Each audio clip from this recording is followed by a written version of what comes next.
one of the most underestimated aspects of leadership is how you become good at what's happening inside you. You're not leading unless you're dealing with complexity, nuance, ambiguity. It's the very reason we need leadership in the first place. You're dealing with so many uncontrollables, and you're going to get it wrong that often that you're a minute away from being defined by an error, by a mistake. But that's only if you allow yourself to be defined by that error. Welcome to the daunting podcast, where I interview business people who run or have sold businesses worth a few $1 million all the way through to billions of dollars. While most of my time is spent managing investment portfolios for people after they've had a successful exit, I've always been fascinated by the entire process and hearing the insights that successful entrepreneurs and business people have learned along their journey. At Fortress Family Office, we're an investment portfolio manager, and we manage portfolios for ultra high net worth families. If you'd like to know more about not only the way we approach investment markets, but our philosophy on life and business, feel free to subscribe to my weekly insights note. Go to www.fortressfamilyoffice.com and hit subscribe. On today's episode, we have Cameron Schwab, founder of DesignCEO. Cameron is a leadership coach and strategist. He was appointed the CEO of the famous Richmond Football Club at the age of 24 and the youngest in the history of the game. For most of the next 25 years, he was CEO of Richmond, Melbourne and Freemantle, when those clubs were at their lowest ebb, both on and off the field. He is the second longest serving CEO in the modern game. Having taken on some of sport's most difficult and daunting challenges, Cameron established a track record of building teams and organisations, unifying groups while navigating periods of genuine adversity and complexity. It was fantastic to hear Cameron's insights on leadership and high performance, and I hope you enjoy the show and feel free to share with family and friends. Cameron, thanks very much for coming on the show and joining us on the daunting podcast. That's a pleasure, Matt. Thank you very much for thinking of me. I wouldn't mind starting with your background, which you started in leadership roles from a really young age. Do you just want to go into a little bit of that? Yeah, and a little bit of situation and circumstances. So my roles were in the AFL, in the Australian Football League. So I got to be a CEO for a long time, which was close to 25 years. And part of the reason for that was that I started relatively early. So I was a CEO when I was 24 of the Richmond Football Club. And but I did grow up with a game. So I probably had, I remember even at a very young age, there was an old show which used to be on Channel 7 in Melbourne, which was called World of Sport. And it was like a ritual, sort of a family event in our household. And there was a fellow named Cameron Schwab, who was a great Richmond player at the time, ends up coaching Essendon for 27 years and also Greater Western Sydney, and one of the great coaches of the games, a legend in the AFL Hall of Fame. But he was a player at this point, and he was showing how his handball technique, just the way that he handballed the ball. And when he went off screen and they were just talking about him, someone said, "Oh, that Cameron Schwab, he's a student at the game." And I remember thinking, that's a pretty good thing to be a student of. I was only probably about 10 or 11 at the time. And I pretty much set myself up even with no concept of where that would actually take me. But I just liked the idea of being a student of something that I loved. And I loved the game of football. And then I had the opportunity, because I was surrounded by the game, because my father, Alan Schwab, was then what they call the secretary of the Richmond Football Club. So he was the CEO of the club. It's just title inflation as time goes. Right. Okay. Yeah. And so he had a leadership role in a club which was going through a great success period. And then I was surrounded by all the people that he was surrounded by, because it was football clubs are very community oriented. You're in many ways, I was fathered by the game, both by my father, but also by the people who I then got to meet in the sport itself. So being in and around leaders in the game wasn't probably as big a step. I saw their humanity. I saw the best and worst of them at different times, and then from a relatively young age, I started working in the game and was recruiting players, traveling around the countryside to watch players play, and had some success with that. And then was the opportunity of going to Richmond came at, it was probably my life job in many ways, because I was a Tigers supporter growing up. Right. But then to get almost the job of your lifetime when you're 24 is probably, it's a wonderful thing to happen to you, but it's also, unless you get to do it for the next 35 years, which it wasn't going to happen, it was always going to there was always going to have to be what next embedded in that choice to do something relatively early. And Yeah. How did you find that when you're 24? What had you done yeah, previous to that? I hadn't And done any study. The very first balance sheet that I'd seen in my entire life was the balance sheet of the Richmond Football Club. And right. it wasn't in good shape, I can assure you. So one of the reasons generally when organisations are looking for a new CEO, there's normally a story behind that. And Richmond was really struggling. It was a great club in my father's era, and by the time it had come through that era, and like a number of sporting clubs, they often struggle after a great era. And Yeah. so I was part of the renewal of the club after it had probably about 10 years of struggle. And part of its struggle was that it was an unsuccessful football team, but it was also, it had a very poor profit model, business model as well. And it allowed and probably the game was transitioning into a much bigger game at that stage, but Richmond wasn't. And so what I got to see, and I remember, because my father then went on to become what was called the executive commissioner of the AFL, and they still have that structure now. And when they offered me the role, and I realised that red numbers on balance sheets, as much as I didn't have a great sense of what a balance sheet should look like or could look like. I knew red wasn't very good, and I remember saying to my father, when thinking about the job, I said, look, I don't think it's a very good job in the context of where the club is actually at. And his response, and I've chosen to read this in the most positive light, was if it was a very good job, they wouldn't be asking you. It was basically what he said. And and it wasn't as much a reflection on whether I should or could do it. It was more a reflection on the fact that the opportunities are likely to come.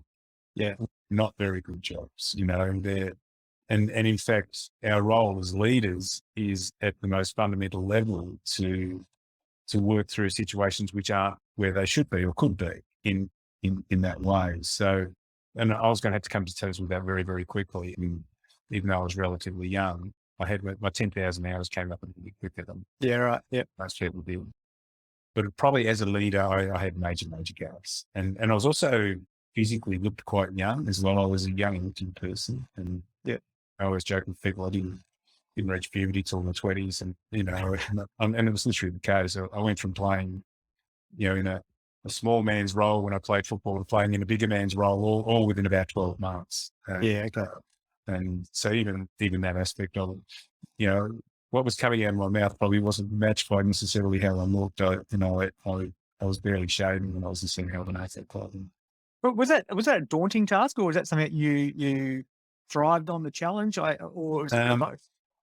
I probably oscillated between the two. I'd say this idea that you're never ready has been a really sort of powerful thought for me, and even in the work I do now, because I coach leaders now, and most of them even talk to this idea of an imposter syndrome. And an imposter is, I get the feel, if you like. I get the fact that you mightn't feel as though you are adequate for whatever the challenge you're facing at that time, but that doesn't make you an imposter. That makes you not ready for whatever that thing is, And so the question then you ask yourself is, how do I get myself to the place where I am ready? And but sometimes it's not even that you're not ready; it's that you haven't experienced it before, and that's quite different to being not ready, right? And that's where that imposter syndrome, I think, sometimes does come from. But you don't have to find out how leaders are built until they're put through those situations to find out what they're made of, right? No, definitely. I think you have a very different attitude to teaching leadership when you've actually led, and I think it's almost that feeling when you wake up in the morning and, you might have to beat this one out, but it's that feeling when you wake up in the morning and your first thoughts spark. I think that's when you've led, that's when you're a leader, and how quickly you can get yourself out of that frame of mind is because ultimately as a leader, it's not what's happening inside us, but it's really how we show up, which is how we're measured. One of the most underestimated aspects of leadership is how you become good at what's happening inside you. You're not leading unless you're dealing with complexity, nuance, ambiguity. It's the very reason we need leadership in the first place is because of those things. And they're always going to make you feel very uncertain. So there's almost the two aspects to it. There's the leadership capability piece, which you you need, or the leadership competency. So you're always looking to build your skills in and around this, and I get that. But probably the biggest learning I had was that it's almost like a leadership consciousness that you need to develop. That you need to be good at being you as a leader. And so, because you're dealing with so many uncontrollables, and you're going to get it wrong that often, that that you can easily, you're a minute away from being defined by an error, by a mistake. But that's only if you allow yourself to be defined by that error. And in many respects, that the argy-bargy of professional sport is, it's very rare for people not to have been sacked in some role of one shape or form, ideal in sort of on the business side, in share markets and that sort of, and where everyone's focused on that last quarter, when really the best companies, the ones that focus on the next 5 and 10 years and beyond. But people become a little bit too short-term in their thinking. So that you're going to get some of that, I guess, as you go along, especially in sport. No, definitely. Well, there's a very big scoreboard if you put it the MCG, which tells a big story. So, because the scoreboard might not necessarily be telling the story. It told the story of the day, but it doesn't necessarily tell the story of the time. So actually being able to make sense of that scoreboard is one of the, I found to be one of the great challenges as a CEO, even as CEO coming from say a football background, where what's the scoreboard a fair representation, or do we just play forward today? And sometimes, teams they lose confidence, they lose belief. Sometimes just match up poorly against another opposition. There's all sorts of things which go on, and it is, and where sport is always different is that we play a game and we have 22 players representing us and coached by 10, 15 coaches, mainly a senior coach, playing against someone who's doing the same, our respective roles in life is to unravel what the opposition's actually going to put out there. So, whereas in business, we haven't got someone actively unraveling us. We have competition, no doubt about that. Yeah. But no one wakes up in the morning. We want to have insight into what you're trying to do if we're in competition with each other. And there will be a little bit of one-upmanship and trying to get ahead of each other. There will be that aspect of it, but you're not having to come to work with someone sitting next to you, trying to knock you off the chair. Yeah. And so there is those elements to it. So yes, there can be that. And it's also measured, and it's the in the moment stuff is very noisy because there's so much public interest in particularly the biggest sports, and Australian football, particularly in, the southern states of Australia, is, I think there's something like 3,000 people full-time reporting on Australian football in one way or another. That might be, really? They're media accredited people in the game. And so that's creating an enormous amount of, there's a lot of words being put out to it, which then influences, people's opinions and views. And as leaders, to build the capability of rising above that when that's required is certainly one of the skills you need to be able to develop. Yeah. But also at the same time, listening to it in a way where they might tell you something you don't know. And so all of that becomes important. And because I got to do it for a long period of time, I saw that as it evolved a little bit, and it still was perhaps as challenging a part of the game as you can. So even say like the share price, so there's a lot of information embedded in that number, but it's not always right. And the good thing is if we get to fix it, it does then reflect it. And if we get to build a successful model over a period of time, well, that will be then embedded in the share price. Yeah. And there's a lot of noise out there, right? You've got to learn how to block that noise out and carry on with the fundamental task of executing. Yeah. And it can distract you, there's no doubt. But as I said, the noise shouldn't be ignored. Yeah. You need to be very good at filtering it. And so even as part of that is, which voices do you think have more,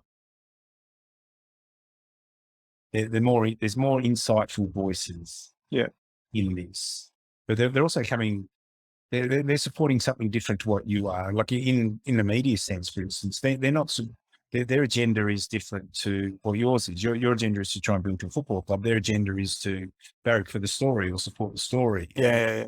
And from time to time you become the story. And the good news is the story then becomes someone else at some stage, but there are different times there is spotlight shining on you. And generally the spotlight shines on you.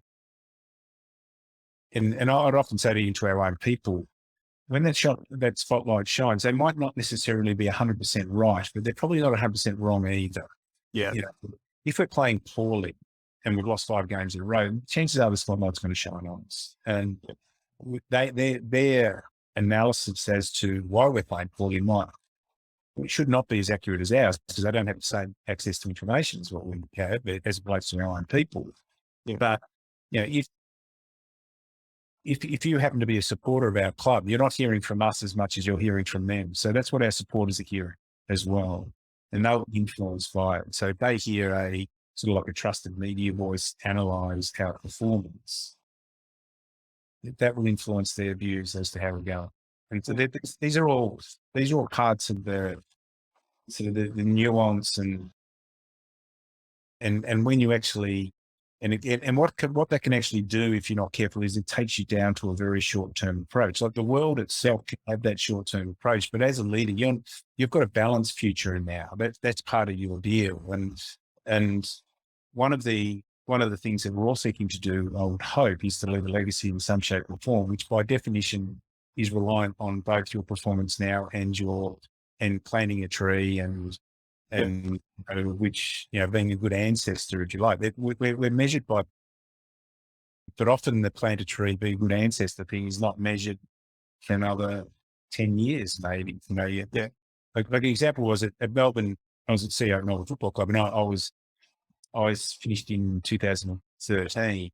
But we fully restructured our recruiting department, which is by definition a long-term play, because you're bringing in 18-year-old players mostly at that time, who then reach their peaks at 24, 25, 26, and hopefully you get enough talent together to win the premiership.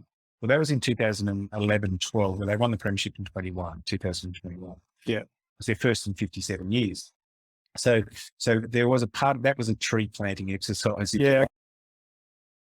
Which then over time, and you could see them grow and you can see the benefit of it as it went, but it didn't deliver the ultimate prize for another 9 or 10 years. And that's really, 9 or 10 years is a long time, in to survive being a CEO in elite sport. And I didn't get to see it through. And that's not saying the club was wrong in their choice as it related to me, but it also says we got some things right during that period of time, of which mightn't been obvious to people at the time. Yeah. And that like you say, that's creating legacy. And that does take a longer term thinking than is usually, tolerated is probably the wrong word, but in many respects, that is the right word, because people do, whether it's sporting clubs or business, if that 10-year call is the right thing to do and you do it as a leader, it's a bit like saying, plant a tree that you're not going to get to end up sitting under the shade of. I think those sorts of things are the epitome of leadership, right? Where you're making that call. It's not necessarily in your best interest, but it's in the best interest. Yeah, it's interesting because inside the organization, people are motivated by those sorts of things. Outside the organization, not so much. So people, people want to have an idea of what the light at the top of the hill is. We get that, but that's only one piece of information that we're providing people. Say, there's a wonderful scene in the movie Lincoln where I think Daniel Day-Lewis plays Lincoln. The line is something like, "A compass will tell you what true north is," but that's the only piece of information it's provided. So it'll tell you what the direction we're heading in the sense if we're heading north. But it doesn't tell you anything about the terrain. It doesn't tell you anything about the weather. It doesn't tell. There's a million other things that we're going to have to understand and know as part of this journey. But without true north, we have no idea. So it's an important piece of information, but it's only part of it. And so even in looking at that, most people when they're inside an organization want to understand what your version of true north is, and then really, particularly in, I think, organizations which do rely on a team-based ethos, which increasingly is most in that way, is that they then want to understand, they want to have a feeling of belief. I believe in that light at the top of the hill. I believe in where we're heading. I believe in the people who are around me. I believe in the plan to get there. I believe in the culture that I'm living in and helping develop each day. I believe in the systems that we're executing or implementing and executing. the belief is just fundamental to that. And most people, I think, also want a sense of belonging inside that as well. As in, I'm with people who I like being around. I like the thing that this thing actually represents. And the good thing about sporting clubs is that that's relatively obvious, that the belonging piece is, say as the CEO of a Melbourne Football Club, you belong to a club which was formed in 1858, which is quite extraordinary. Yeah, that is extraordinary. The history is. Yeah. So, and it's had its ups and downs, it's had its whatever, but if you look around your Hall of Fames and the various places you can now go which celebrate the history of the club, is that there's been, in the case of now young men and young women, but mainly at that point it was young men have been, donning a form of the Melbourne jumper in the red and the blue at the very peak of their young lives, to compete for this thing, which we're now asking young men to do and young women to do, at a very formative stage of their lives, in 20, 21, 22 years of age, to do the same as what someone did 150 years ago. There's something really, deeply impactful of that. And those people will then talk and think of that experience that they had in and around that organisation. Probably not always good either. Some people have some really difficult, experiences of that.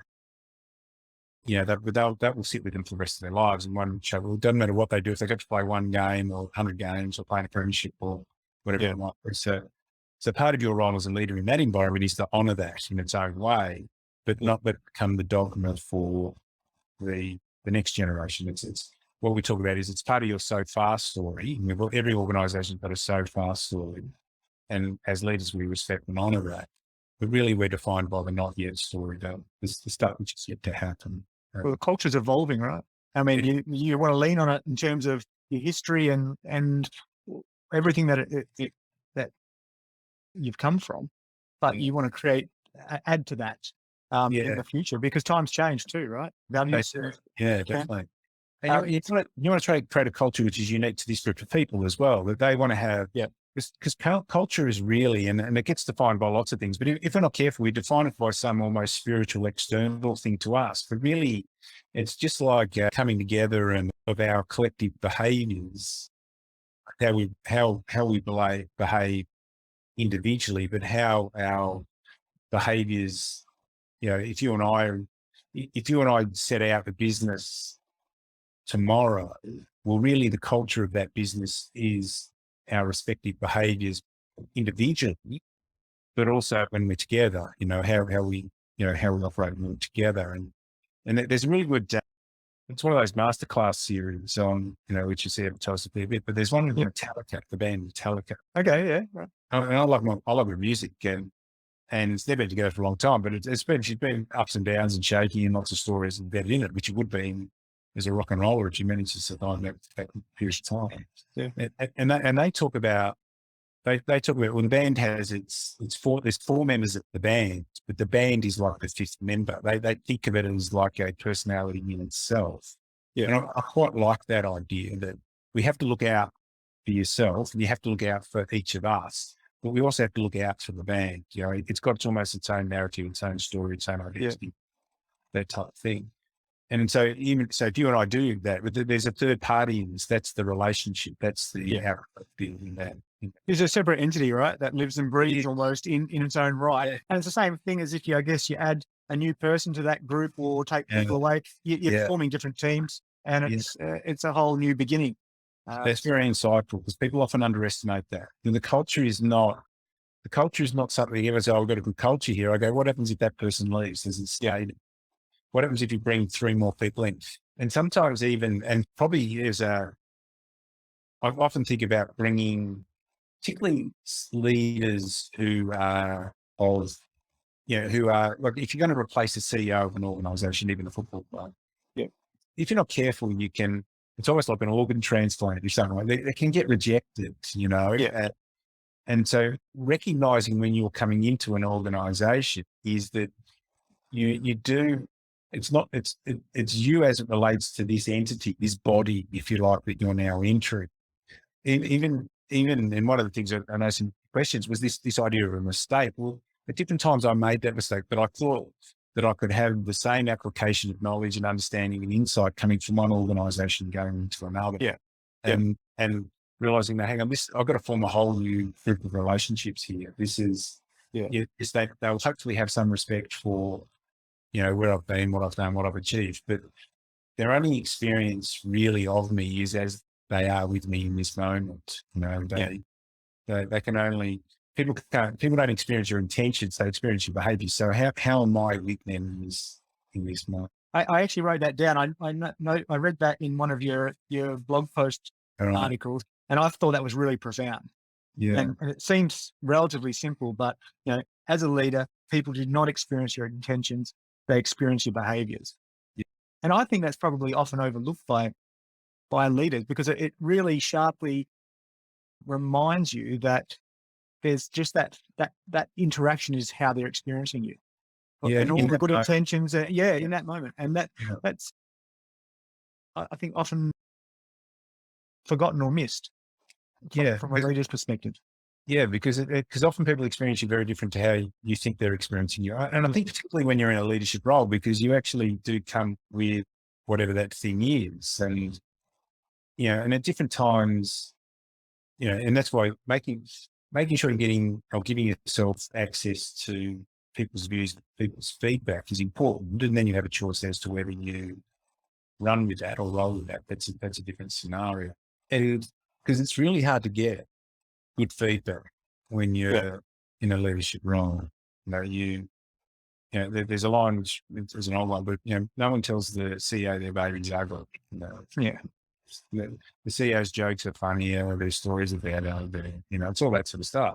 Yeah. And so how do you build and in and around trust that people can say, hang on, you're talking a good game here, but you're not following up, you're not experiencing so in the way that you think we are, or you think that in the way that you think you are. And so from that point of view, availability to that. And in my experience, I found it harder to give feedback and get feedback, but then why wouldn't people give me feedback on the basis of that? So you were giving a perception that you weren't someone who was open to feedback. And I get that there needs to be times and places for that, because it's different. You don't want to be getting feedback in front of, your whole team. Sure. Yeah. Where you say, well, hang on, I don't quite agree with that. And you feel this need to then defend your position on that. And so there is and that's what leadership's hard. Yeah. And if you're not ready for hard, as in just the difficulty, the layers, and there's always something which is rolling down the hill in your direction. And a lot of the time you just haven't seen it yet. You haven't felt the rumble of the ground. The only time you experience it is when it's bowled through the house and something like that. And how have you found it in a business sense post football? Now you're dealing with a different dynamic in your business. What do you find is the biggest difference between corporates and business versus footy clubs, which obviously still run like businesses, but there is an element of difference there, I would have thought, in terms of when you talk about belief or purpose and some of those things. There's something I think people probably are more readily able to throw themselves into when it's a footy club, perhaps. Then what's the biggest difference you've noticed? Well, my first thing I'd say that businesses vary in regard to that. So if you're working with a group, for instance, who are involved in the health industry, well, this clearly is a bigger thing going on. Whereas if your job in life is to make the wealthy person wealthier, sometimes that can actually be a bit tricky. And so therefore things like purpose and belief can often be, well, it's the people in the room, it's the team I'm working in, it's it's the way I deal, with because generally you're selling something to someone which they will put a value on, hence they're buying it. So are we creating a really good interaction at that level, even if it's something of relatively material basis that is, if I'm selling Mercedes cars, well, is that way making the world a better place? Well, it's pretty hard to argue that it is, other than with someone who really loves Mercedes cars, and you'll help them fulfill whatever that thing is and enjoy that having doing that, which is unique to them. Well, that's the thing. And so the differences I probably notice first of all, I was a CEO in AFL clubs. I wasn't a coach. So my role was part of what we did. Well, the reason to be was that we had to produce the football teams. There's no question of that. But it was much more aligned to business and probably even growing and learning as a CEO was a recognition that I had an expectation of the coaches and the people from a football performance point of view that I never had of myself. And that was sort of pointed out to me in quite open terms, actually, by when I was CEO of Freemantle Football Club in WA, where there was a coach there, Chris Conley, and we spent some time with Liverpool in the UK. And it was a great experience. Got to spend a few days with them and met their manager and a few of their players and their people, their high performance people. And there was a couple of Australians in the club at the time, so we got here with access. And I kept on asking Chris, what's he going to do with the thing that we've learned here? Where's he taking it? We've got this work. What does it mean for us? And then in the end, always in an act of frustration, he said, can you stop? What does it mean for you? What do you hear in the way that you learn, the way you manage? And it was like a real sort of penny drop. That for the as a football group, as a sporting group, as much as everyone wants to think of it in terms of some of the folklore stuff that we talk about before and emotional content, it's basically how do we create the best learning environment we possibly can, which is very much built on sort of systems and people, the same things as most of what. Really, the only two levers anyone ever has is their systems lever and their people. They're the only two things that are really working. And to actually perform, create a good outcome on a football field. So how do we then translate that into business? So how do I then go about that? So because really the thing I underestimate in business is I thought they would understand that almost as a prime objective is that we need to create the best learning environment we can. Because all performance environments in the world rely on that. We bring people in and they grow and they become better and they improve. And in terms of becoming better and they improve, is that they create better systems, they become better in themselves, their own performance improves. And they knock on your door and say, here's a way that we can get better. And so what you're doing is you're drawing them on the collective imaginations of the organization rather than relying on the, your own, the limitations of your own imagination. And so sport's very good at that. And it almost, if you're not a learner in sport, there's no place for you. There's none. And it's almost that you're squeezed out because if you can't grow, you can't grow. Because what brought you success today won't bring you success tomorrow, because there'll be someone actively looking to unwind that very thing that brought you success. So if you have 1 year, you've been analysed, with an inch of your life, and someone's looking to undo that the very next year. So you have to grow again. You have to change again. And so for instance, Melbourne this year lost both of its finals. They finished last year as they were unbeatable, and they lost, and they won, I think, first 11 or 12 games this year. And then only their second half of the year was very spotty, and they ended up getting beaten straight sets out of the final series. And that's not because their personnel wasn't dramatically different. They're almost identical, but the effort to unwind and play against them had changed. People have worked it out. So for them to actually get themselves back into that premiership, which they're set up that capability, they'll need to grow. So business, it needs to think similar to that. Is it sport thinks of itself as system versus system, and the most important system is our learning system. I would say business, if it starts to think about itself as creating the best learning organisation it will, because learning's hard. Learning takes effort to be something different to what we are today, and so you have to have patience and belief. So even as leaders, one of the questions I ask them: are you a teacher or a teller? Are you a teacher or a teller? And most of them are tellers, and that would have always been, my first instinct as well. Someone comes in with a problem, you tell them the answer, you give them the answer. Whereas the most valuable thing we can do is to take a step back and help them find the answer themselves. And finding the answer, they may discover a different way of thinking than the way that you've always thought of it. And that then grows, and then they get to share their learnings, all those types of things. And that's that's an embedded part of sport. I think business can genuinely, and I see it more and more in business by the way. That goes across the board, right? From whether it's sport or business or parenting, even parenting, everything. Yeah, you look at those things, and people ask questions, and some of those, I don't know, what do you want to do? How do you want to? What do you actually want out of it? And it just forces people to, because like you say, we automatically sometimes will give the answer because we know it. Doesn't mean we should give the answer. Doesn't necessarily help people if you give them the answer. Part of that learning curve is it. Sorry. We think we know it. We don't know it for them. We know if it's is it left versus right if we're trying to get down to the shots. We know that ends. But if someone's actually saying, what's the best way to help a staff member who's struggling with a mental health? Yeah. Sure. That's much more likely to be the sorts of conversations.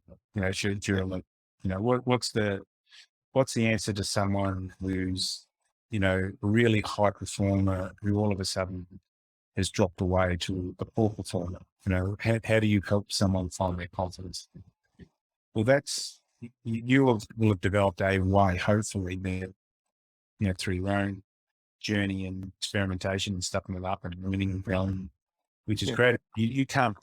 That person can't deal with that issue as you would because you bring they're wide, different journey, everything. Yeah, on different levels, different whatever. So people would say, oh, I just do this, this, and this. They go, I said, you're the CEO, you can do that.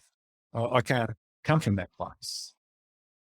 And so there is all of those. And there's a really good, I remember listening to a podcast with Eddie Jones, who's coaching England rugby, and he's coached Japan, he's coached Australia. He's a very experienced coach. And one of the benefits, if you like, of the pandemic was all of a sudden these coaches became available for these sorts of conversations because all of a sudden they're not coaching. Yep. And Eddie Jones, and one of the questions, it was something along the lines of, do you have any advice, when you're trying to motivate a team that lost the last 3-4 games in the ground? And which is a really good question, and something of which anyone who's coached or had or led and performances dropped away, how you actually then deal with that. And the very first thing is he said, I don't have any advice. And my first instinct was one of disappointment because I wanted the advice. I was seeking the advice. But what he said is, but I'm happy to share some ideas with you. And it's a very different take. And I really embraced that idea that, because most people want advice. They're coming to you for advice. Mm-hmm. If I'm going to my accountant with a tax issue, that's all I'm looking for. I don't want to share ideas with my accountant. Okay. But if I'm going to a psychologist to help me parent my child, it's much more a sharing of ideas and thinking and understanding. And so on those, and sometimes I think we put ourselves into a place where we become tellers, but we don't quite think we are because we're advice givers, which is really just a very short step away from, whereas a teacher is an idea sharer. Here are some ways of thinking. Here's a framework of thinking. Have you thought about this approach here? What stage are you at in terms of where does it sit within your relationship now? Like is the person brand new or got established? There's all sorts of things you can help. And my experience is it starts with, if it starts with a what question or a how question, well, it's most likely to be a sharing of an idea, because you try to ask them how they're thinking, like almost the majority of my stuff comes back down to like questions, which are things like, what does this role expect of you? What does this role expect of you? What does this moment expect of you? Like, even as you're sitting there now, you're building an expectation. What does this moment expect of you now? Like, how do you stay inside this conversation? If I go off on a tangent, how do you bring me back? That's what this sort of expects of you. And so even putting that back to a person, I did an online program just with a group said, okay, we've got 30 people in the room now in a virtual room, which is, I've got no idea what's going on in the background in your lives and all that sort of stuff. And okay, so what does, and I had in the room for 2 hours. Okay, what does the next 2 hours expect? What does the next 2 hours? Yeah. And they started writing down a number of things. And it wasn't that I listened, I stayed, informed, I participate, I do whatever. Okay. Now you just articulated ambition for yourself. Now what do you need to be good at in terms of achieving that? And then they wrote down some 3 things. Don't allow myself to get distracted, stay in the moment, whatever it might be. Be where my feet are is one of the lines I like to use. Are you where your feet are, Yeah. So even in bringing that to a head, so if someone comes to you with an issue, what does it expect to be? What does this expect me to sort through the problem? Okay, so what information are you gathering? How are you going about it now? It just becomes a much easier conversation, I think. Yeah. Straight away. Sort of a Zen mentality, really, in terms of being in the moment. Yeah, very much. Problems can only be solved in the moment, can't they? Yeah, yeah. And it makes me think of sort of like a Phil Jackson type coaching methodology. Yeah, from the Lakers and the Bulls. Very much so. He's very famous for that type of thing, and the way he dealt with difficult players like Dennis Rodman and some of those guys. Like, it could only be him that sort of really was able to do that because of the way he sort of worked, and that was all very much about being in the moment and dealing with what's right there at your feet. Yeah, in that moment. Yeah. So, and in that moment, it can then, if you're actually in the moment with that person, it can actually then inform you as to, do you want to continue to be in the moment with this person? I don't want to sound rude about it, because I don't like the way you're dealing with this issue now, so I'm not sure we can work together. But if you're actually not in the moment, you can't make that choice. Yeah. And it is like, don't worry, these things are never clear. And even in, so almost as an overarching concept around this is that I love the idea of, we build a child for the path, not a path for the child. But that's a core piece of thinking as a leader. But that, as you mentioned before, parenting, well, that came to me from parenting, because it is the child for the path. But I thought that's no different to, and I've got a transgender daughter. So I think often, well, thank goodness we built the child, not the path, So, because the path wasn't the one which, we ever thought of, to be honest. So in terms of with her transition, it's actually, making sure that they find and forge their own path, and and okay with that. But at different times, you still, and I have these funny conversations at different times where we talk about nature and nurture, and I say, just so you know, both of them are my fault, whether it's nature or so you're going to blame nature here, it's our fault. If you're going to blame nurture, well, it's our fault as well. Yeah. Good call. I like that. And so it's and so even from that point of view, in the parenting, because parenting and leadership are really aligned, because there's it's the emotional, spiritual elements to it as well, and it's also the letting go piece as well, and knowing when, as a parent, the knees do have to get grazed, and hearts need to get broken, and the training wheels do have to come off the bike at some point. All of those elements, the judgment calls, of which, you generally try to do it just before it's become easy for them, if you like. That's the idea of teaching and coaching since it's probably been, so I left football in 2013. I actually studied fine art for a period of time. So I did a couple of years of that. And then this has probably been since about 2017. Yeah. And so, and now teaching leadership with CEOs and their teams on a daily basis is it's almost like a masterclass yourself, because you're getting the best of their, getting feedback feedback on you. And people will ask you to explain something that might be explained like 1,000 times before, but in explaining it, someone will go, I'm not sure about that. They'll ask you a different question. You go, maybe I don't believe that anymore.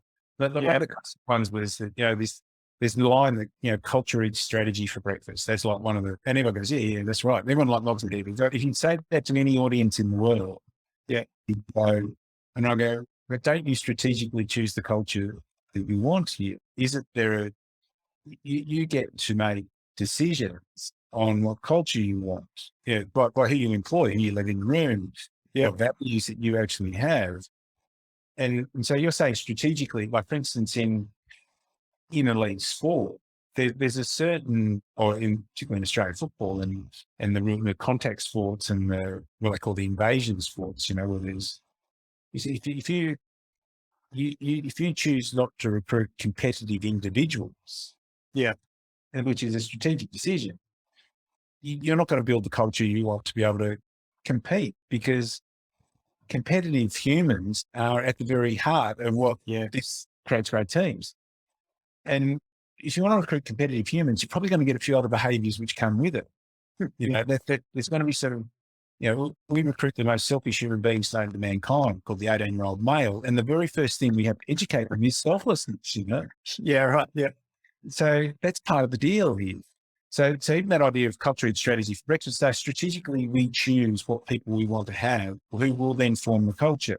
So yes, the culture will ultimately kill the strategy if it's not right, but it starts with a plan. It starts with an idea. It starts with a piece of thinking, which by definition is strategy.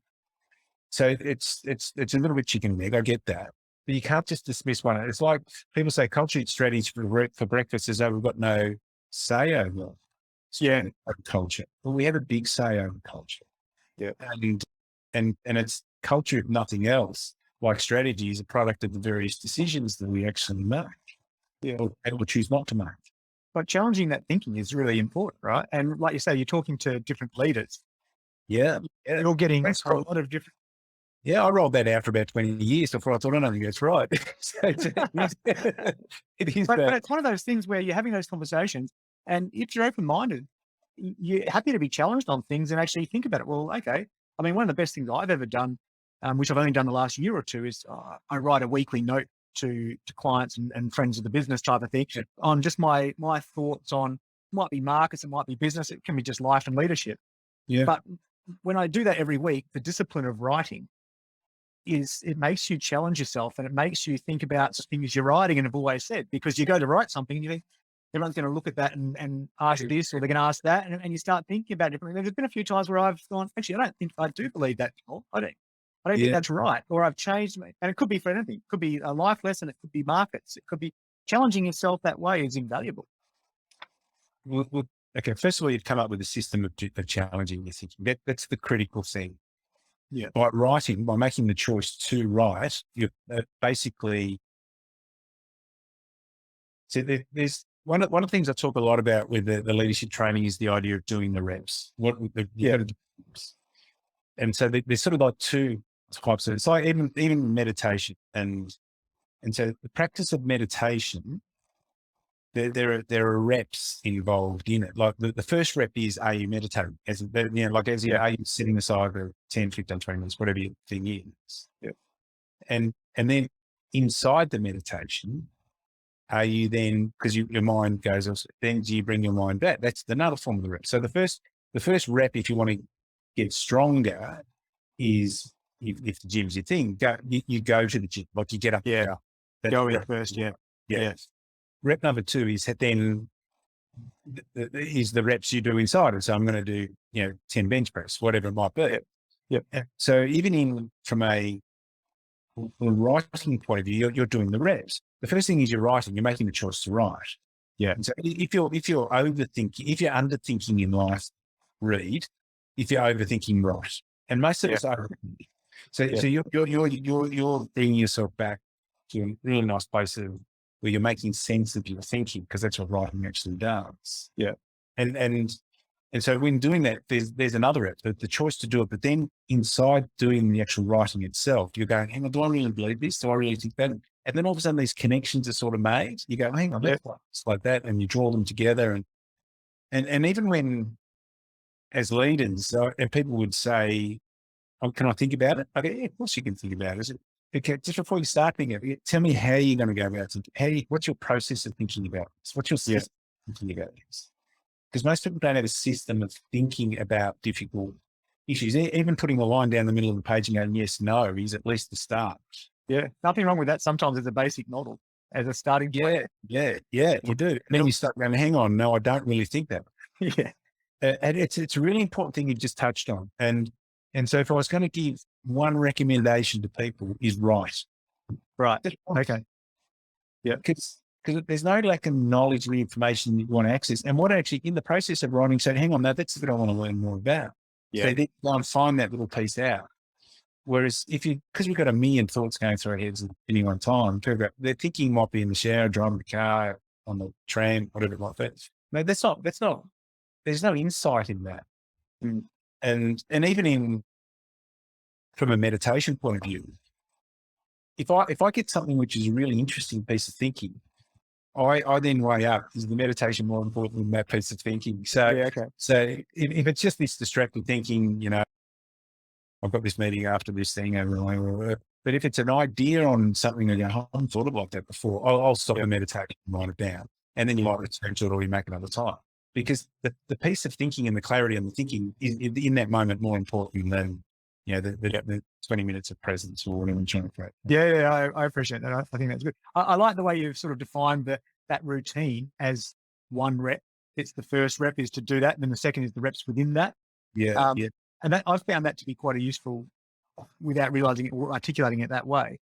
Because one of the things I've always done is when I do write, I make it easy to write, so that I do a minimum of 50 words a day.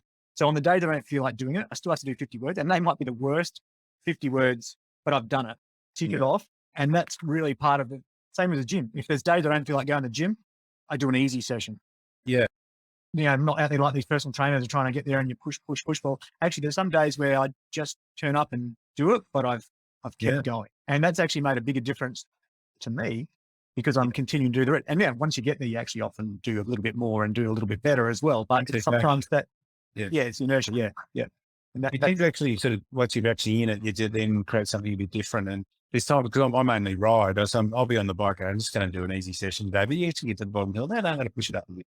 Yeah. So in the moment, you actually change. But if you haven't actually got yourself ready to get on the bike in the morning, the night before, but there's probably a pre-rep, if you know what I mean. Like, you're going to use your bike ready to get on the next day. Like if you're awake in the morning and you're looking for your water bottle or your heart rate monitor or your helmet or glasses or I'm an asthmatic, so your Ventolin. Like the amount of times I'm on to get up in the morning, so I can't on the Ventolin, I can't ride without the Ventolin. So so just by having, I log over 1,000 Ventolins around the place. So it's never a hard thing to find, but it's always much better if I've got my helmet, I've got my glasses inside it, I've got my Ventolin inside it, I've got all the little pieces I need to, because when you're at cycles, you've got about 35 things you've got to think about, Yeah, right. And there's no point doing that at 5 o'clock in the morning. You got to be thinking. No, that's too hard, right? Yeah. Okay, now, what do you think your biggest strength is in business? Strength. And how's it helped you?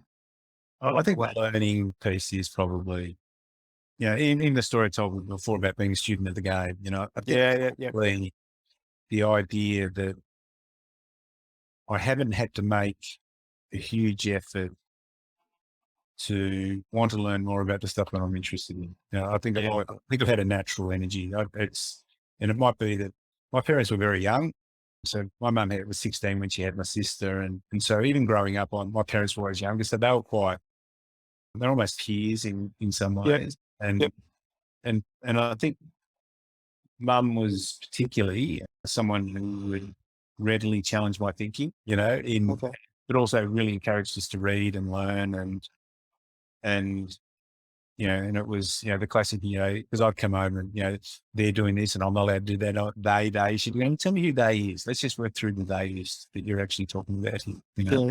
It'd be when you're during puberty and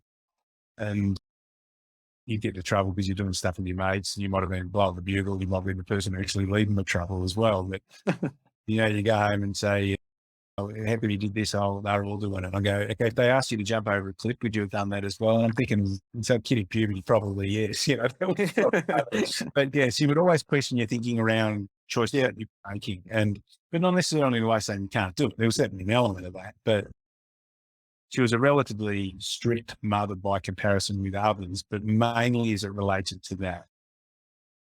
And so I think the learning element was, and also I understood, I think it enabled me to understand sort of the human behavior aspects of performance because of the environment of which I grew up in. In what way, Cameron? Well, my father was embedded in high performance sport, and it wasn't necessarily called that, but it was, that my household would rise and fall to the rhythm of the success of the football team each week. And I was probably fortunate that it was Richmond Football Club, and they were really good during that era. And there was times I'd wake up, there was a few times in my childhood I woke up with the Premiership Cup the Tigers had won was in our house, so it was just a unique environment. And all I knew was that they were always, because they call it coaching, but it was always, how do we make this person better? It was part of just the natural dialogue of our household. And we recruited a young player who's 18 years of age. By the time he's 25, he'll be a star, or maybe earlier. How do we get him there? It was just the natural part of it. And the system and the way of doing it has obviously changed dramatically since that time. There was a bit more yelling and screaming in those days. But it's still, the mindset was very much of that. So I think the learner piece, and even now, but also, like you say, the exposure to that high performance and what it takes to be great. That's becoming embedded in your thinking without even realizing it, surely, as a young kid. It was, and that's why I'm saying I can't necessarily take credit for it in that way, because I wasn't a great student or anything like that growing up. But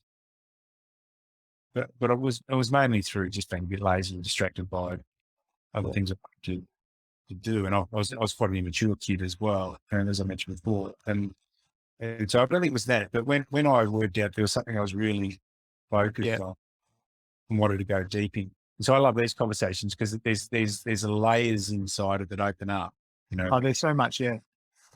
It's so much more nuanced than it always seems at face value when you start to drill down into how people get to where they go to. And so you're talking about when you were growing up and the sort of conversations and how things were and what you were exposed to from a sporting perspective reminds me of my last podcast I did with lady Pamela Jabor, and she started her business when she was 21 and built it up. And she talked about the fact that her dad was very successful in business in a similar industry. And their dinner table conversation was all around business side of things and she got a lot out of that. And I always remember when I was younger, my dad and uncles used to, they weren't necessarily old Italian guys back then, but that's how they felt to me when I was 8 or 9 and playing cards with them. They'd play an Italian card game called Briscoe. But what I got from hours and hours of playing cards with them was not just for playing cards, which I thought was all I was doing. I was listening to their wisdom. I was listening to them talk about this part of the job that they did and that part, and these people doing this. I got all these life lessons and their insights into what this guy did and why that was stupid because he spent all this money on a car. He should have just bought a house. And, so I was 8 years old, sitting there listening to all these sorts of conversations, and it just you're learning, right? Because you're just soaking up like a sponge without even realizing. Yeah, and that stuff does stay with you. There's a great book called The Liars Club, which actually is by Pretty Carr, and she talks about being with her dad when he was playing cards in the US, and he's a great storyteller, and she's become that. She's a writer, and she writes more mainly, and that's a really good book. But their card group was called The Liars Club. That was what the card group. And so it is that. So for me, it was my dad talking to Tom Hafey, the coach of Richmond, and it was also a huge influence because he was a leader who made you feel good about you. Rather than a leader where you just you felt good about them. And so that was, even that little insight for me was really important. These are not just leaders. These are legends of the AFL, right? We're talking about like Kevin Sheedy and Tom Hafey. These are, I don't know, young people today might not know those names necessarily off the top of their heads, but they should, because they are all-time legends. Well, they were the opinion leaders of their era, and generally, I find the great people of their time are great people of their time for a reason. And there might be things that you wouldn't do the same as what they did then, but because life changes and evolves. But they're certainly the shoulders of which we now stand on, and so I got to stand on those shoulders. And I even think with Evie and her her choice to change gender is we will often say that she stands on the shoulders of some really courageous people who made that possible for her, and to be really respectful on that. And she is. And then her choice is, does she tell her story as part of the next? Well, that's up to her. She does, there's no obligations there. But it does take courage. I mean, I had to see Danny Laidley the other day. It's going, now, 20 years ago, you would never have seen that. And you make this sort of progress in society, little bit by bit. It does take courage, but it just takes time because people are reluctant to change in many respects. It does, yeah. And that's why, in terms of, it's almost like the new version of, there's always conflict inside in any, in any community. It used to be one side of the river versus the other side of the river, the village up the road versus us, so they're somehow different to what we are. And Catholics, Protestants, there's just always been something going on. Now it's a lot of left versus right, and so the extremes of both seem to be really unhealthy. But it is reasonable that you favour a particular piece, and again, often it's your sort of nature nurture, well, obviously plays into that. And even as a leader, when you're faced into making choices, like for instance, even there's still some voices which really are critical of women's football in Australia, and you just say, okay, part of this don't you understand? And you might say, because the quality of the games aren't as good as, well, what did you expect? It took us like 160 years to build that one. And you're asking people to do this in 5? It's just crazy. Come back here. They thought the first time they allowed, women were allowed in the Olympic Games or whatever, all these various things which had actually happened. And so there is, you understand that, but don't get in the road of those who do care for it. The fact that I'm not big on, I don't follow NASCAR. I don't follow NASCAR, but I have nothing against those who love it, and they do. It's interesting actually during the pandemic because of everything. I think so many people got into Formula One because of Netflix. I've now got a bit of an interest in it because I really love the series. And what it actually showed was there was a lot more in it as it related to my world, high performance, all that type of stuff, of which I really enjoyed. And because we spent a lot of time as a cyclist riding indoors all of a sudden, that sort of got me through the pandemic. And I couldn't wait for the next, to get on the bike to watch the next episode almost. And I think for that stuff, anything that's elite sport, anything that's at the highest level, I think you can almost watch anything or get involved, have an appreciation of the best of any field, even if it's not really your cup of tea. There are elements that you can always get out of watching someone who's the greatest at what they do, or the best level. And particularly in conversation like this, where what made them great and the effort that people actually make, and that's why the conversation is still so fundamental, So even in that though, there's sort of a couple of, even stuff I teach now is that you go, there's a saying, and I can't sort of know who actually said it for the first time, but you're the same person in 20 years time, other than the people you meet and the books you read. And that's the idea. And there's sort of domains within that as well. It might be the podcast you listen to, it might be the courses you attend. Which is, that's right, because that's information and access to knowledge. But the only way that knowledge becomes wisdom is if you actually try it for yourself. So the most important feedback that we create for ourselves is when we try it on ourselves. So, I didn't get the cycling thing as an example. So cycling exercise for me was something you did which had a certain efficiency associated. Like you go for a run, half an hour later, you're back. It's easy. Just put your runners on. It doesn't matter if it's raining because you're sweaty and wet and dirty anyway. And you're back in half an hour or cool. And then, but I took this and cycling said, you go for an hour and a half in the morning. Just didn't seem, but it's actually an hour and a half, which is in fact one of the reasons it's great, because it's just you, the bike, out in the conditions, you're moving around, you seem a lot more scenery than if you do it you're much more likely to do it in a group as well. There's a whole lot of domains to it. And it's actually is a whole lot more work associated with it and more time. But that's actually part of its joy and part of its reason. your own bias in regard to that can actually stop. So the feedback for me now is, I've taken it up and I enjoy it. And it took a long time for me to say I ride bikes versus I'm a cyclist, because one's a thing you do rather than the thing you are. Okay. Yeah. And so the feedback of actually doing it was, was through a conversation. I mean, I reckon you didn't like it. And the people who told me that were people who I knew had similar mindsets.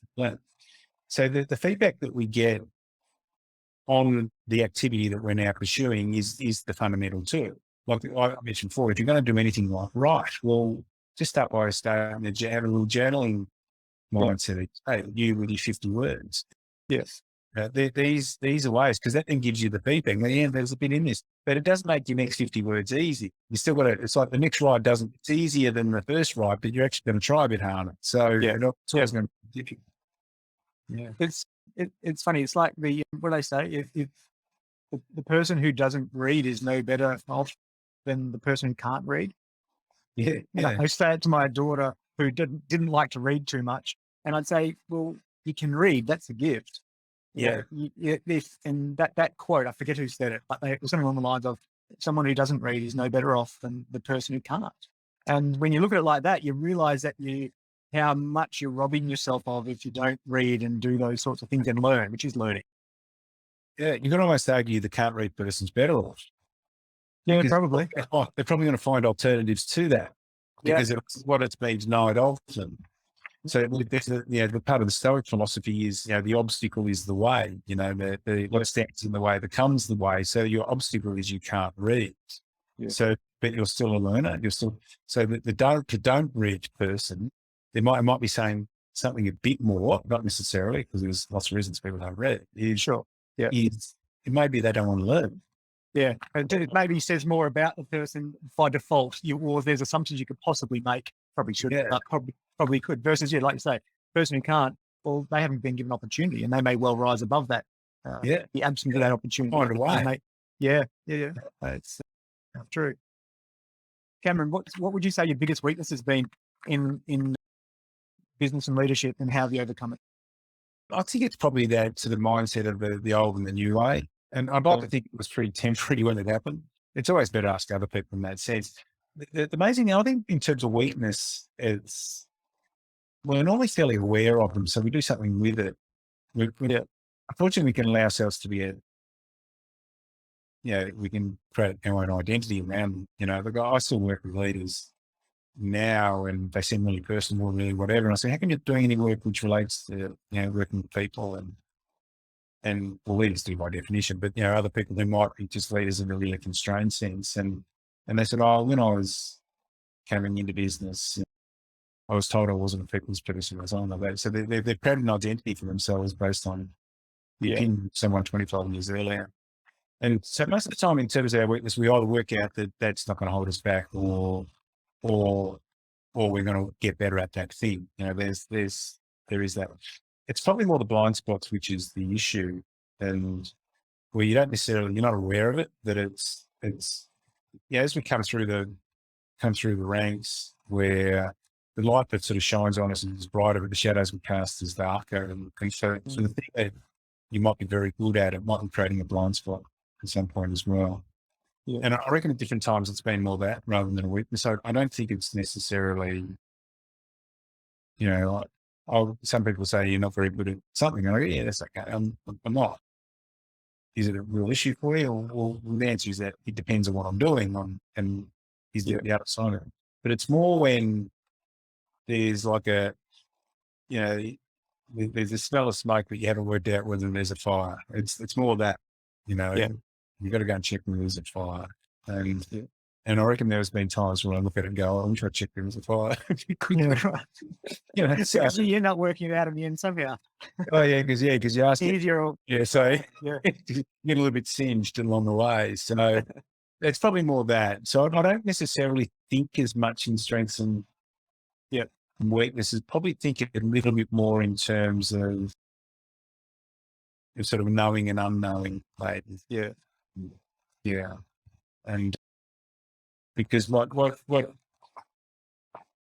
people might perceive as my strengths, or what I perceive as other strengths, others don't experience people in that way. So, someone's perception of confidence is someone's perception of arrogance. It can be, someone's perception of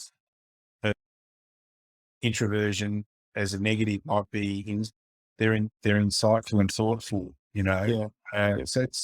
So it's really very much eye of the beholder. So it's sort of knowing and unknowing, learning and unlearning type stuff. It's more in and around how you go about building a style, a way, a game plan, whatever way term you want to use, which is a much more pure reflection of you in a quite a conscientious way and a consistent way, and the one that you can back up.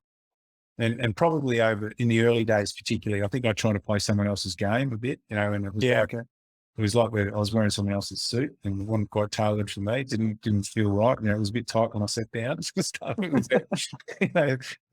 Or the jacket was just a bit cagey or whatever it might be. That feeling. What was your interpretation of what a leader was and what you should?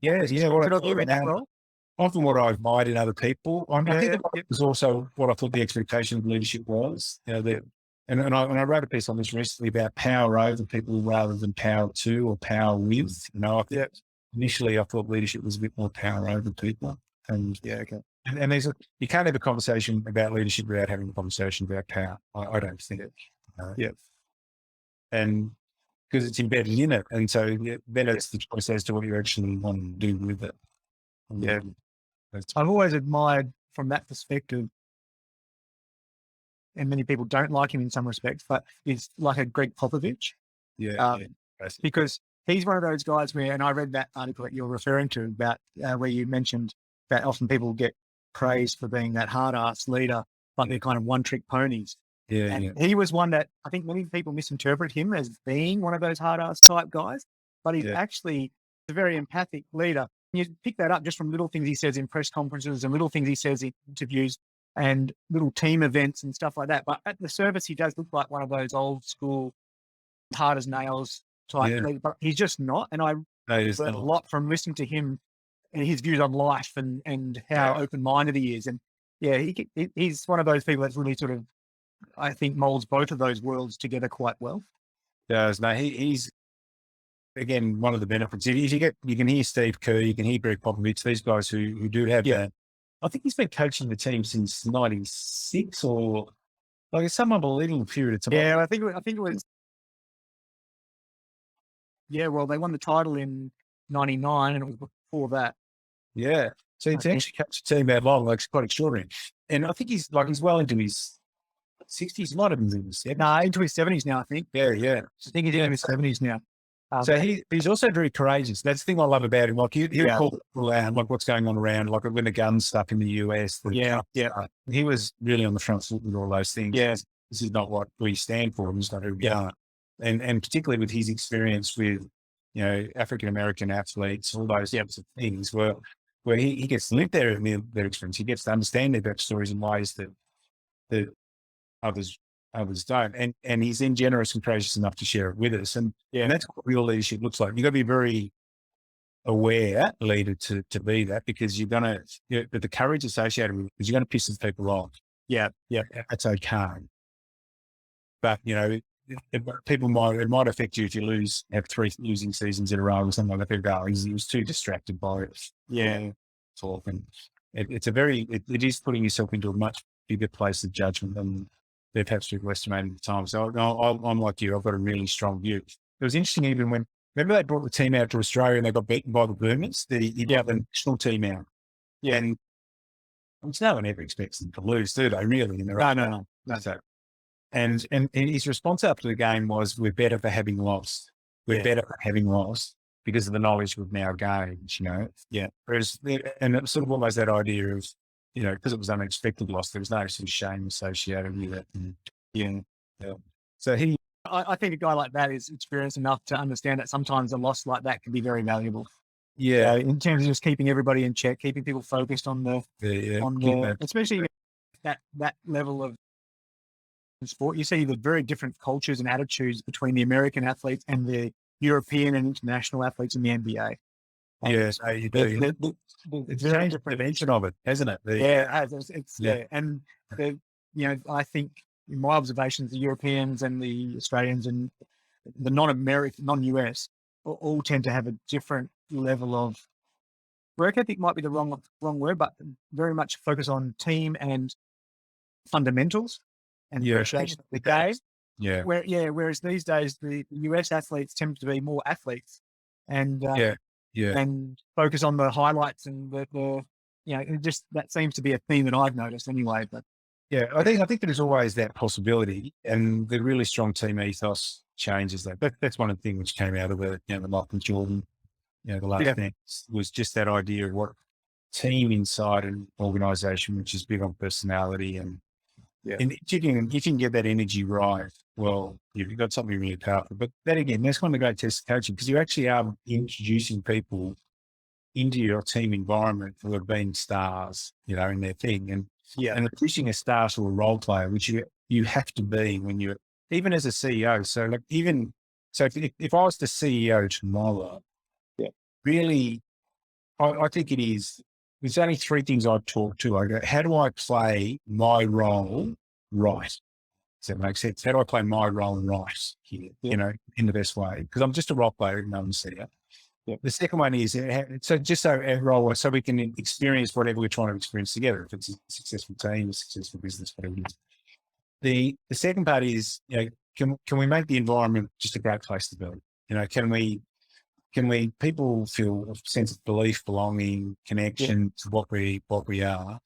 And the third piece is, can I sort of leave a legacy? Can I create something, a platform to, strong shoulders from which the next generation can stand? That type of mentality. They're sort of the three ideas. But I never thought like that when I first stepped into those roles. It was more of, I'm the leader now. I've got to look like a CEO. I've got to pay like a CEO. We're the CEO paid, so. That's a really interesting journey, though, in terms of the perspective of how you think from day one now versus how you would have thought from day one back then, right? In terms of just, I think so, and you would hope so, because of course, because I don't teach anything over fucked up, so it's part of that understanding and knowledge, really, and that's what brings you. I'm only sitting in front of you because of the mistakes I made. Yeah, right. In terms of learning, who are some of the people that you've learned the most from over the years? And what are some of those lessons? I mean, there's probably lots, but what are some of the best ones that come to mind that have been most profound? I think particularly when I was younger, there were some really strong influences, and because the relationships change as you get older. That originally it was me working with people who were more senior, more experienced than I were, and then it becomes far more peer relationship as you come through the system. So the people initially were my father and my mother, but very much so. My father and, just the relationship as it related to the game, and my mother for questioning, always being sure to work, you question who you are and who you want to be. That was a really very, very, well, she comes from almost my father was a bit of a trade union background. It's an old Labor sort of feeling, of sort of the look after the little guy type idea, concept. And then I got to work with Ron Barassi early. So I was only 18 working with him. He was coaching Melbourne when I started there as a young person. And he was very into the on a ride. There's no doubt about that. So he was quite an intimidating, forceful personality, but really deep thinker and quite eccentric in some ways. But he was also full of love and care. So he was a leader who, it was a consistent process of making deposits in your energy bank and then withdrawing. And he was a great coach as well. Okay. His thoughtfulness and his ability to articulate and use, you probably notice in my language, I'll always pepper it with little ideas and concepts, and he was very much along those lines. And I should also mention my brother and sister. I've got an older sister who teaches prep, and she teaches hearing impaired kids or kids with forms of disability, and she's just a rep of Jenny. And my younger brother is CEO of a global sports union based out of Switzerland. He's back in Australia because we've both had to deal with, we both had prostate cancer. So it's quite high in siblings. So you older blokes, I'm not even older blokes, I was in the early 50s. So get your bits checked and that's pretty rugged. And so I think even that little part of our journey together, he's 4 years younger than I am. We've always been close because we love the sport. He's really bright, and his focus is leadership as it relates to human rights. So human rights, mainly of athletes, because some of them treat really badly, and the performance elements of sport can overwhelm the human elements of sport. And I've made that mistake before. And so he's very much in that. So they've also had really strong points on and they're going strong now. Yeah. And what about in terms of people that you've looked at and admired or have inspired you from afar? I think some of the people we've mentioned today, Popovich, Steve Kerr, definitely from his point of view. I'm a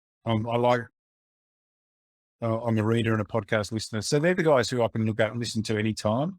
And it also is there's certain writers and, who I love Tim Winton's writing. So, and it might be that sort of the Australian element of it. And probably, and I'm going to say, I hope this doesn't sound like a wanker, but every so often I get a little bit of that. There's a bit of Tim Winton in your writing, the storytelling aspect. Because I love storytelling. I think that's really powerful. People remember stories, they forget data was one of my lines that I like to use. It's very true. Yeah, I was talking about this. It's actually this morning with someone. It was the idea of could have and should have. And I think could have and should have are too important. But there's a scene in Jurassic Park. Jeff Goldblum, yeah, that's right. He was talking about he said the scientists were so focused on the could have, could they forgot about. Yes. They forgot about the should have, Yeah. And so could they and should they is a really good conversation. But if you add the Jurassic Park piece to it, that's a great quote in that context. Yes. Yeah. Because you go, well, I'm not sure dinosaurs are a good idea these days. I remember that could have, should have by the story which surrounded it. And so if you explain it to someone in that way, they're good chance they'll remember it because it's such a power, because dinosaurs are a lot of infatuating. Well, I mean, that goes across things like AI today, things like that. Things that we're pushing the boundaries on certain things to if they could be done, but there's lots of questions around whether they should be done. It's got more broad than that, but that's quite a good one. It's a good way of thinking. So with the Jurassic Park piece, there's more likely to reference it and the story. When you tell someone the story yourself, they go, well, they'll remember it. And that's passing on the right. That is the power of storytelling. Because the first thing that when you mentioned Jurassic Park in the context, my eyes lit up and I went, oh, I remember how that as a normal story. Oh, that's interesting. That's right. Just the way you learn it, right? Well, it's the only reason I remembered it. And it wasn't that I remembered it from the movie. I heard someone refer to the quote from the movie. That's how okay. Yeah. So I watched a long time ago, but because someone used it as a thing, I remember that. That's now in this little bank of news original. That's powerful. Yeah. And so I know you're a reader. Yeah. What about some of the books, the best books, business books or otherwise that you've read? Oh yeah, reader. So again, in terms of a good book on the dynamics of teams, like I think of a lot of the stuff we do in terms of mechanics and dynamics. I mean, mechanics being the systems that we use, all that type of stuff.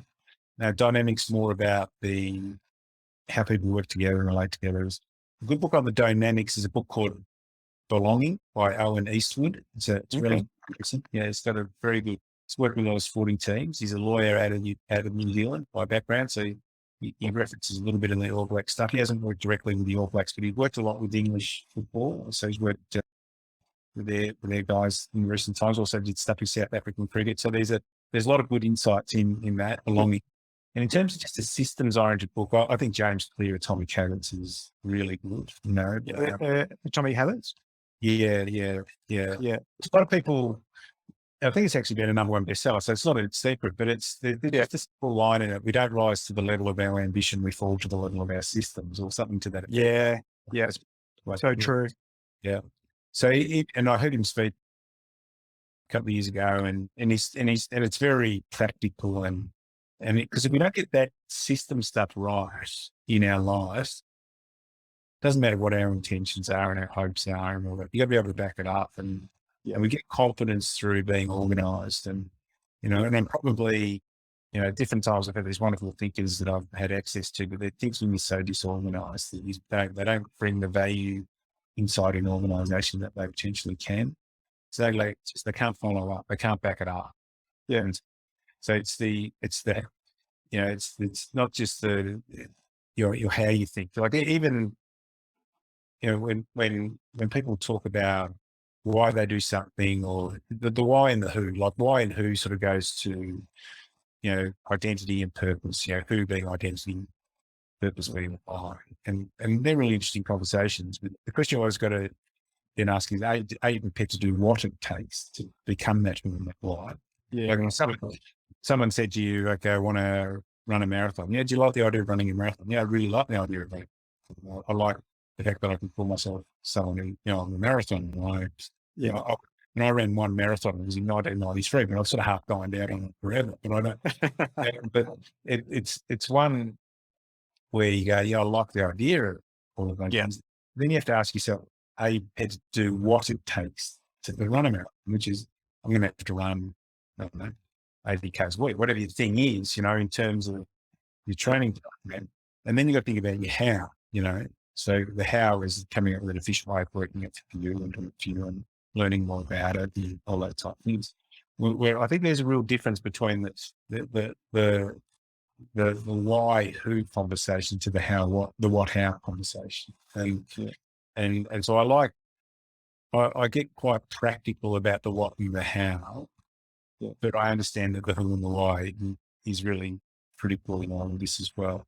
But I think so many people, even in listening to podcasts, or that they, someone says, I want to write a book, so they like the idea of being a writer and an author and all that. So how do you do what it takes to write a book, like your 50 words a day type? Unless you're up for the 50 words a day, or the book's not getting, So It's that's critical. That having that routine and having that the little steps, like it talks to James Clear's and the habits, but like doing those things every day and having that system in place really matters much more than being amazing at something or having some gift. And that's why you often see, especially at elite sports, where those guys that just grind it out end up passing the guys who are the naturally gifted athletes who didn't have the same work ethic. I see it all the time, right? Yeah. I saw the funny thing is I saw it when I studied art as well. So I saw exactly the same thing, that the guys who created the art that we talked about, like there's people have their own perception of what is good art and what's not good art. But generally for me, art is about the conversation it creates. And so, there's some art which is just about representation of the thing I see, but most art which has stood the test of time is the stuff which is actually, why are we still talking about the Mona Lisa, 600 years later, is because there's still questions that we don't know the answers to, and we interpret it in different ways. And you've only got to look at any Picasso or any of that, and there'll never be an answer which is fully complete within it, because it'll keep it'll ask each person who views it a different question. And so even from an art point of view, those who created the art which asked the question rather than closed out the conversation, the most interesting ones were, they had a similar sort of mindset to the players who got the best from themselves. They worked out a way which worked for them. They worked hard. They did the reps. They had the sort of curiosity and courage to change regularly, and they built a narrative around themselves and with belief. I believe it.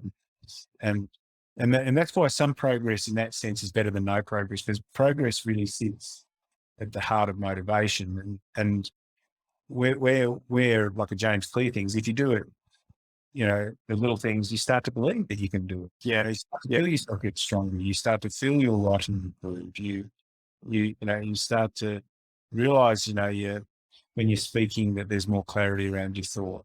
So all those things start to play out. What about quotes and maxims or anything that you've got that you've either lived by or you particularly like? Business, life, anything? Yeah, probably a lot. probably too many in some ways. Like I do, the one I mentioned before, build a child to the path, not a path from the child. That's certainly a favourite. I've thought about there's another one. I think it's a John Kabat-Zinn one, which is you can't stop the waves, but you can learn how to surf it. You can't stop the waves, but you can learn how to surf. In sport, which I think goes to business, there's one I'd say: never blame the player. Never blame the player, because blame's insidious inside any organisation, and there's always someone easy to blame, and there's no one easy to blame than a footballer who misses misses a kick, even though it's actually much harder out on the MCG in front of 80,000 people than perhaps it looks. And it's really easy when you're you're 30 metres in the air, you get to see the whole ground, and so never blame anyone. The one I mentioned before, what stands in the way becomes the way, is a player that's out of the Stoic, Ryan Holiday. Probably from a more leadership point of view, and as it relates to an organisation, one of my mantras is you can never outperform the leadership. You can never outperform the leadership. So whatever leadership, whatever performance you have, ultimately we come back to leadership. You can outperform it maybe for a minute, but not on an ongoing basis. And so therefore, if you're a leader, you've got to honour that. You've got to honour that role, and because it's organised. Which is where the learning's got to come from, right? In terms of getting better and improving, as everyone does, not just elite athletes. It's coaches, leaders, and it doesn't stop. Yeah, particularly for leaders, I think. Because it's going to it's going to, every day you're going to be looking at a challenge, and you will say to yourself, I haven't seen one like this before, Yeah. And even, someone throws a scenario at you and you go, can you just run that one past me again? Can you just, I just don't, there's no context for this at this stage. So you've got to educate, any challenge that you face has sort of context to it and content to it, as in stuff specific to it. People will talk to the context, this is what's happened. But you see, I can't position that anywhere. I can't find a place for it. So you got to try and, how do I create context around it? And a lot of that's the best stuff, right? That's the novel sort of situations from a leadership point of view. I mean, it's the sort of stuff I love about what I do in terms of financial markets, because I know that the world's ever changing, and I've got to look at the big picture and try and work out how does this all play out. So I love that puzzle, and that's another puzzle, right? And that's why you do what you do. So because you love it. And I go, that would drive me nuts. so there's a different response to that. So it's the same thing, really. It is, the same thing. Yeah. And so, for instance, even in the work I do now, people say, well, how come you've never become a CEO of anything else? I go, because it has no appeal to me, Yeah, right. I teach CEO to people, CEOs who are in that thing. I go, no, I just teach the CEOing bit. And people go, oh, could you do my role? I go, no. Because working in insurance doesn't excite me. There'd be some not-for-profit things. I think, for instance, once you've got through something like prostate cancer, where you go, maybe I should do something more in regard to that. That is a possible thing. But I also know there's lots of elements which I'm much better off teaching leadership. I'm much better off teaching the CEO of the prostate cancer group rather than me being a CEO in that situation. So it's context in that. And the funny thing, I always talk to people about, you've got to do a to-do list in life, and most people do. If you're not careful, your inbox becomes your to-do list. So this is just developed by people who haven't had an email address. So that's never the most appropriate way. And I say, have you got a to-know list though? What do you want to learn more about? And a bit of a to-be list, as in what's the purpose for this thing, And I worked out that my to-do and my to-be, the either side of that, have changed a lot over the years, but my to-know list hasn't actually changed that much. The stuff I'm really into and passionate about, the stuff you want to dive deeper and deeper into them. Yeah. And it came from sport, but it went to performance, really, and then so related. But my to-know list is like you. That's the thing that you see your eyes light up. Yeah. So I like reading when I'm in job interviews. I want to know about what's your to-know list. You can ask me, what's your to-know? I go, what's a to-know list? What do you want to learn about next? That's it. And people forget that, right? I think there's a lot of people out there that don't really have one, or put it aside and just get caught up in, I don't know, the day-to-day, and that stuff is. Yeah, that might be good at the day-to-day. That's actually part of it, but it's good to have context on it. But once you explain it, you actually go to people, but I'm always reading about this. They probably have something and they just haven't identified it in that way. Yeah. But if you're on the internet, what do you find yourself wanting to read about and learn about? And if you're not careful, it just becomes the news site. It just becomes whatever the story of the day is what you're in. Yeah. It's funny. I wrote a note about a few weeks ago around getting into that, how today is so different. It was, I think I called it Heroes and Role Models. And I was talking about how once upon a time, it was to do with a Ray Dalio tweet where he said, the world is really lacking the role models and heroes that it needs these days compared to what it did have. Yeah. And I thought that was interesting because I looked at my life, and when I was growing up, my heroes and role models were like my dad, mum, my uncles, some of my coaches for sport. And then it was pretty simple because I like footy, so I watched John Worsfold and Michael Jordan.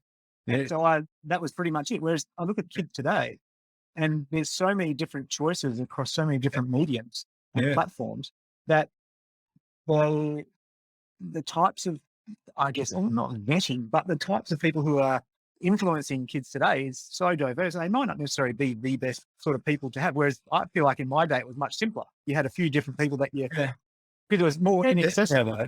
You got so much access that you can go deep now. You got so much access. I never had access to Greg Popovich, but I've got access to him now. I've got access to Steve Kerr, but I've got access to him. So, but I had access to the people around, and we actually then looked at like you did with Michael Jordan and John Worsfold. But you actually look at them and go, okay, yeah, they're cool. Yeah, and I had that as well. And then I sometimes found that meeting your heroes actually wasn't particular. Yeah, I think that's probably true too. They always say never meet your heroes, be disappointed. Yeah. So there was that, but then there were others. I mean, like Francis Burke was one of my heroes growing up, great Richmond player, and was even better bloke. And just a lot from human, but very different to me. But I look at, say, Evie with the gaming. She's definitely got heroes. She's got she really looks up to in terms of the quality of work they produce, the way they think it through, and she was like, "You'll love all this." And I'm remember sitting here watching her think, "Oh, you'll love this. It's all about this, that, the other thing." I've got no interest in this whatsoever. And it was about the development of the game.